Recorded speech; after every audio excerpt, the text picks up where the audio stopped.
क्रांति के जनक, शिक्षक क्रांति के अग्रदूत ज्योतिबा फूले साहब, माता सावित्रीबाई फूले तथा उनकी विचारधारा को और आगे बढ़ाने वाले आरक्षण के जनक कोल्हापुर नरेश, बहुजनों के नायक तथा अम्बेडकर साहब को डॉक्टर अम्बेडकर तक पहुंचाकर दुनिया में बहुजन प्रतिपादक बनाने वाले छत्रपति साहू जी महाराज को नमन करता हूं और एक बार जोरदार ताली चाहता हूं। तथा संविधान निर्माता डॉक्टर भीमराव अम्बेडकर साहब, राष्ट्र निर्माता लौह पुरुष सरदार वल्लभ भाई पटेल साहब, डॉक्टर रामस्वरूप वर्मा जी, माननीय कांतीराम साहब समेत समस्त महापुरुषों को नमन करता हूं, लोहिया जी को नमन करता हूं। साथियों, बात कुछ चंद शब्दों में है। सरदार सेना द्वारा आयोजित कार्यक्रम में आज आयोजक टीम को बहुत बहुत, आजमगढ़ इकाई को बहुत बहुत धन्यवाद। मंडल अध्यक्ष परमानंद जी, जिला अध्यक्ष सतेज पटेल जी, संरक्षक नारायण सिंह पटेल जी, विजय सागर जी, संचालन कर रहे सत्यप्रकाश जी तथा आपके सगरी विधानसभा के विधायक एच एन पटेल साहब, मनसा सिंह, सारिका पटेल जी, अभय नारायण साहब पूर्व विधायक जी, कमलाकांत मौर्य पूर्व एनएलसी साहब, नफीस अहमद विधायक जी, पूर्व प्रत्याशी जयराम पटेल साहब, सरदार सेना के राष्ट्रीय सचिव सुधीर सिंह पटेल साहब तथा सुरेश वर्मा राष्ट्रीय कार्यकारिणी कोर कमेटी सदस्य मिर्जापुर के चल के पीयूष प्रताप सिंह पटेल साहब तथा आप समस्त साथियों और ग्राम प्रधान जिन्होंने बहुत जिम्मेदारी लिया, अरुण पटेल साहब आपका भी बहुत बहुत आभार।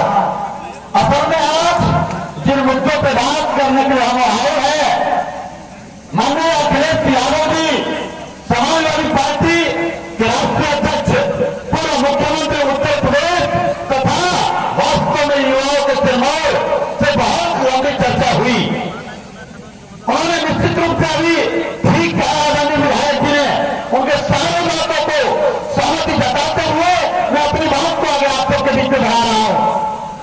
आज हमारे बीच में आजमगढ़ से लोकप्रिय प्रत्याशी, पूर्व सांसद, आप सबके नायक तथा अगर मैं कहूं तो समाजवादी पार्टी में जब मैं इनको सदन में सुनता था, मुझे लगता था एक बहुजनों का संरक्षक, संविधान के पक्ष में बोलने वाला, आरक्षण की आवाज उठाने वाला नायक आपके सदन में चौदह में।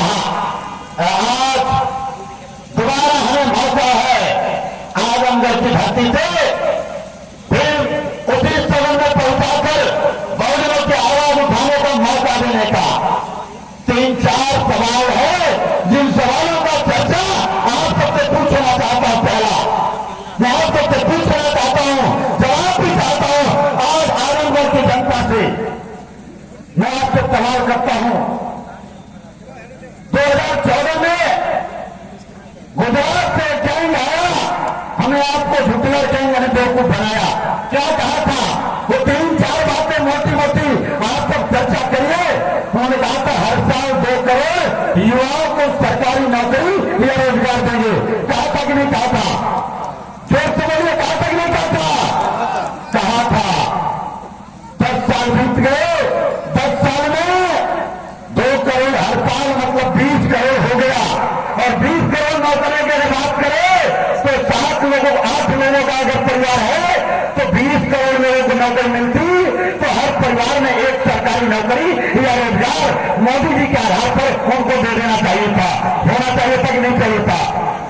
जोर से बोलिए, होना चाहिए था कि नहीं होना चाहिए था? झूठ बोला कि नहीं बोला आपसे? झूठ बोला कि नहीं बोला आपसे? साथियों, उन्होंने कहा था हम हर साल नौकरी देंगे 2 करोड़, 20 करोड़ नौकरी के बजाय 14 करोड़ नौकरियां सरकारी संस्थानों को समाप्त कर दिया। उन्होंने कहा था हमारी सरकार बना दो भाई बहनों, हमारी सरकार बना दो। महंगाई गायन है, कांग्रेस के शासन में महंगाई गायन है। उन्होंने कहा था हमारी सरकार बना दो, महंगाई समाप्त कर देंगे। 300 रुपए का सिलेंडर आज 1200 में हो गया। कितना हो गया? 4 गुना। कितना हुआ? कितना हुआ? 4 गुना। बिजली का बिल 5,000 पावर का किसानों का 300 रुपया महीना था, आज कितना हो गया? 1200। मेरे साथियों क्या क्या सवाल करें? 4 गुना हुआ कि नहीं? जोर से बोले 4 गुना हुआ कि नहीं? पीछे वाला जोर से बोले 4 गुना हुआ कि नहीं? 4 गुना महंगाई बढ़ा दिया। 1800 रुपया क्विंटल गेहूं का 2014 में किसानों का, और कहा था हमारी सरकार बना दो, हमारी सरकार बना दो। तीसरी बात, हम किसानों के लागत मूल्य का 2 गुना देंगे, कहा था कि नहीं? अरे मेरे यारों, लागत मूल्य हो गया 3 गुना, लेकिन हमारा मूल्य वही का वही रह गया। किसानों से झूठ बोला कि नहीं बोला? जोर से बोले, झूठ बोला कि नहीं बोला? बोला। उन्होंने कहा था हमारी सरकार बना दो, हम देश के माताओं बहनों के लिए अपनी जान तक न्यौछावर कर देंगे, लेकिन आप नहीं आने देंगे। क्या हुआ मणिपुर में आपने देखा? क्या हुआ हाथरस में आपने देखा? और हमारे बहुजन माताओं बहनों की